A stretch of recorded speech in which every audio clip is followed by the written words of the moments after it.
Hi, my name is Tom Gales, and this is video 2 in our series about American education. In video 1, we discussed why education was important. In this video, we will address why Americans should expect our education to be exceptional. And the answer is because Americans have all the freedoms that make that possible. Freedoms that many other countries don't have. We have the freedom of speech, freedom of religion, the right to own property, and the right to choose our own career paths. And every human being is born with these freedoms. Only dictators, kings, and tyrannical governments may take these away, and then only if we let them. Well, we were lucky enough to be born in America, so we don't have kings or dictators. That only leaves a tyrannical government. But if you were properly educated, you already know that when we won our freedom, our founding fathers drew up a constitution stating that our government could not interfere with these freedoms. As a matter of fact, our government's primary duty was to protect these freedoms. Our founding fathers meant for the government to protect the citizens and not rule the citizens. Well, we know what the founding fathers intended, and for the first 200 years, the government had very little involvement in education. Education was pretty much left up to parents, churches, and the community. But for the past 40 or 50 years, government has heavily infringed on education. And at this point, I think parents need to ask, who gave the government the right to decide what their children should learn? They're your children, not the government's.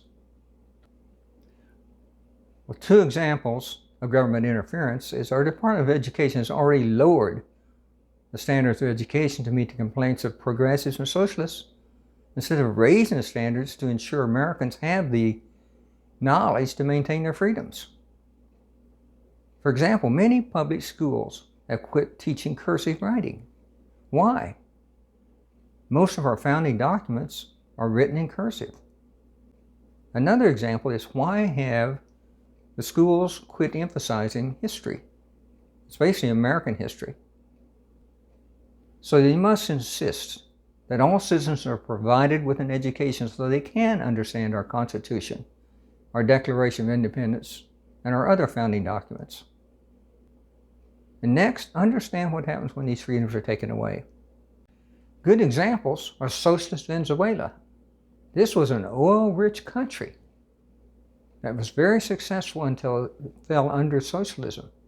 Now you can see rioting in the streets, starvation. You can watch it on television every day, just coming apart.